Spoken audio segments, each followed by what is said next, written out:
waxaan rabaa inaan maanta si daacada kaala hadlo magadaasha xayeysiisyada kuu ballan qaadayo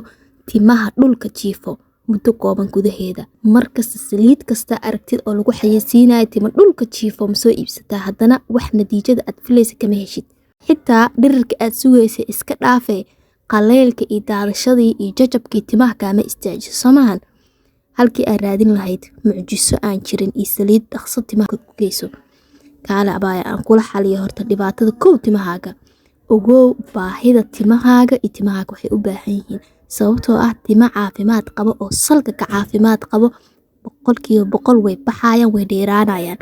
laakiin waxaa ka horeeyo timahaaga kow inaad ogaatid baahida ay qabaan hadday qabaan timaha yihiin timo jajabayo ama timo salka kasoo go-ayo oo siibsiibmayo ama yihiin timo qaleyl ah ama timo aad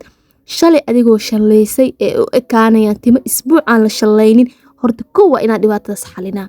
maxaa sababaya horta taas iyo saliidda iyo waxyaabaha ku habboon maahan hal saliid kaliya oo timaha dheereynaysa qofkas inay timaha u dheereynaysa waayo dadka hore isku timo ma ahan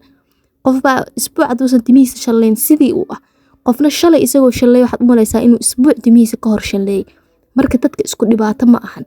dadka qaar waxay u baahan yihiin timahooda in madaxa laga nadiifiyo oo agoolka laga nadiifiyo